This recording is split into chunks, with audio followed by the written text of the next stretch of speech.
बिस्मिल्लाहिर्रहमानिर्रहीम। खातिन हज़रात, मैं हूँ अख्तर अब्बास और बाकू में आज हमारी आखिरी शब है इस टूर की। अल्लाह ताला करे कि आइंदा भी आने का मौका मिले। अच्छा, मैंने आपसे दरमियान में कहा था कि मुझे अभी अंदाज़ा नहीं है, फैमिली से मिलने के बाद बता पाऊँगा।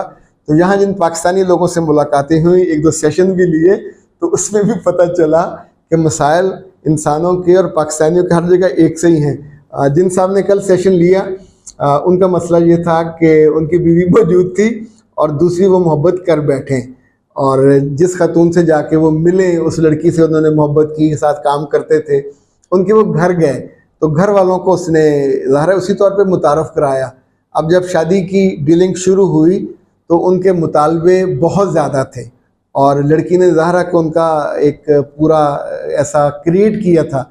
अच्छा, जब बंदा खुद थोड़ा गिल्टी हो या रॉन्ग साइड पे हो और छुपाना भी चाहे, अब वो अपनी पुरानी शादी को छुपाना भी चाहते थे, उसका जिक्र नहीं करना चाहते थे और यहाँ नई शादी खड़काना चाहते थे। तो लड़की तैयार थी, लड़का तैयार था, लड़की के घर वालों ने फड्डा कर दिया। और फड्डा इन द सेंस कि वो अपनी बेटी की गारंटी के लिए, अच्छा जो वो जेवर मांग रहे थे लड़के ने वो तैयार कर लिया था, पर वो घर भी मांग रहे थे और घर इसके पास, वो कहता था कि मेरे पास जो पैसे हैं वो मैंने बिजनेस के लिए रखे हुए हैं, तो घर आने वाले दिनों में जब होगा तो फिर हम कर लेंगे। मेरा ख्याल है इंसान जैसे जैसे ट्रैवल करते हैं तो उनके साथ उन मुल्कों की कहानियाँ भी ट्रैवल करती हैं, और पाकिस्तानी मर्दों की या कोई भी मर्द किसी जगह भी होते हैं तो उनकी वो भी वैसे ही ट्रैवल करती हैं और वो उनसे पहले कभी कभी उनकी पहचान बन जाती है। तो बेवफाई तो कहीं भी हो उसका प्रॉब्लम होता है। खैर, ये साहब तो सिंसियर थे, ये जेन्युइन उससे मोहब्बत करते थे। एक बात मैं आपको और बताऊं कि अगर लड़कों को इल्म हो कि हराम से बचना है तो आप सोचें, खाने में आप गलत तरीके से हलाल किया हुआ जानवर भी नहीं खाते, बर्गर भी इनकार कर देते हैं कि नहीं इसका जो ज़बीहा है वो ठीक नहीं है, सूअर नहीं खाएंगे, आप शराब से अवॉइड करेंगे।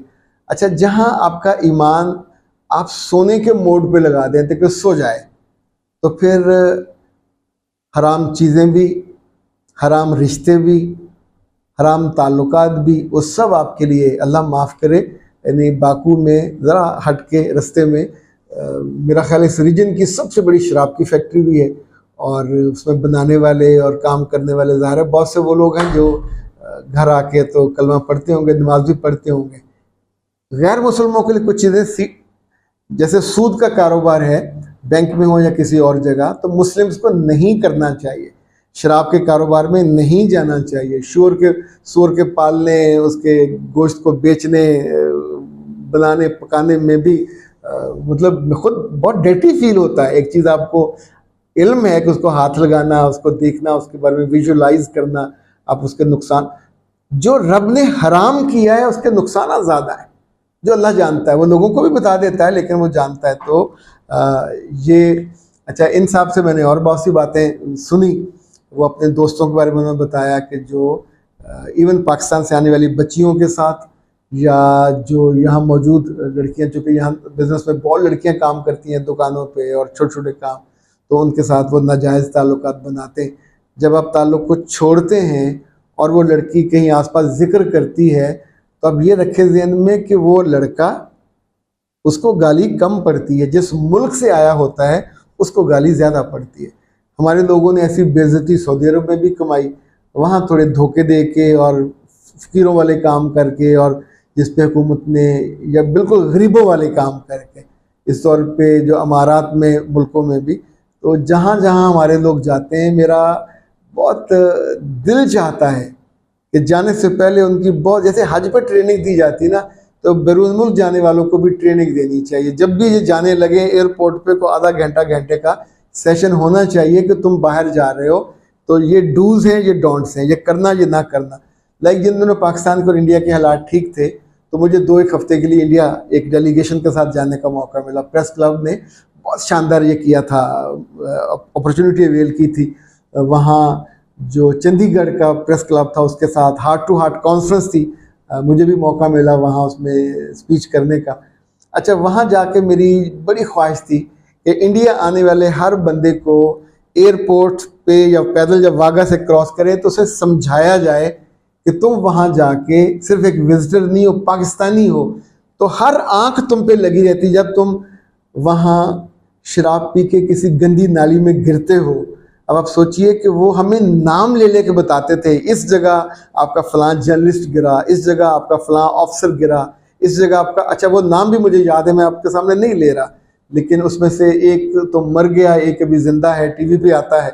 कुछ लोग हमने अपने साथ बैठे हुए, उस ट्रिप में हम 6-7 लोग थे जो शराब नहीं पी रहे थे, बाकी सब पी रहे थे, तो उसमें से 1-2 ने उनसे कहा कि हमारा फलां साथी नहीं पीता, कमरे में लेके जानी है।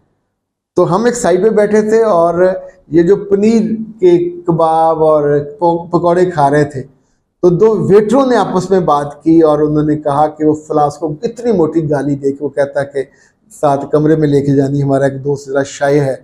तो जो उनका मैनेजर था उसने कहा है ना, खबीसा को दो मेहमान ने, लेकिन उन्होंने जो उस बीच में गालियां निकाली, लिटरली वो कानों से धुआं निकालने वाली थी। तो हमेशा किसी भी लेवल पे लोग जाएं, बरतानिया जाएं, अमेरिका जाएं, छोटे मुल्कों में जाएं, उन्हें ज़रूर ब्रीफ करना चाहिए कि ये को बाज़ार हुस्न में वो नहीं जा रहे, ना किसी ऐसी गंदी मार्केट में कि जहां आपके लिए हर नाजायज़ काम जायज़ हो जाए। जब आप उस तरह की हरकतें करते हैं तो फिर बेटा बहुत सारी इंसल्ट भी होती है और कम्युनिटी की इंसल्ट भी होती है, और आप अपने बाकी लोगों के आने के लिए रास्ते ख़राब करते हैं। तो जिस मुल्क में भी जाएं, आपको जाने का मौका मिले तो वहाँ जाके अपनी अच्छी यादें छोड़नी चाहिए, अच्छे फुटप्रिंट्स छोड़ने चाहिए, अच्छी लेगेसी छोड़नी चाहिए। दोबारा भी जाएं तो लोग आपको मोहब्बत से मिले, मोहब्बत से याद करें। इजाज़त दीजिए, अस्सलाम वालेकुम वरहमतुल्लाह। जिंदगी किसी सड़क की तरह है, ना तो सड़क सीधी होती है हमेशा, और ना ही उसमें से हम जंप सामने बाज आते हैं। मामलात हो, रिश्ते हो, ताल्लुकात हो, एक्सपेक्टेशन हो, इतनी जगहों पे इंसान के दिल को धचका लगता है और दिल दुखी हो जाता है, पर हमारे आसपास दुखों को चुनने वाला कोई नहीं होता, हमें हौसला देने वाला भी कोई नहीं होता, कोई रास्ता दिखाने वाला भी कोई नहीं होता, और ये हर बंदे के बस में नहीं होता। जब वो मेरे पास काउंसलिंग के लिए आते हैं, मेंटोरिंग के लिए आते हैं, तो हम पूरा 1 घंटा आपको सुनते हैं, ये आधा घंटा भी हो सकता है। पाकिस्तान में, पाकिस्तान से बाहर, जहां जहां सुबह 9 से रात 9 तक 1-1 घंटे के स्लॉट्स में लेता हूं, और उसमें सिर्फ आपकी बातें सुनते नहीं है, आपको बेहतरीन हल बताते हैं। ये काउंसलिंग पेड होती है, और सबसे मजे की बात यह है कि आप ही के मुतालबे पे, आप ही की ख्वाहिश पे और आप ही की मर्जी पे हम छुट्टियों के दिन भी काउंसलिंग के लिए ऑन रखते हैं। 0300 946 8746, 0332 746 8746। पाकिस्तान में हो या पाकिस्तान से बाहर, ज़रूर रब्ता कीजिएगा, ताकि आपके दुखों को हम मोहब्बत की चिमटी से ऐसे करके उठा सकें और आपको रास्ता बता सकें, ताकि आपकी ज़िंदगी का सफ़र आसान, सहल, खुशगवार और बहुत अच्छा हो।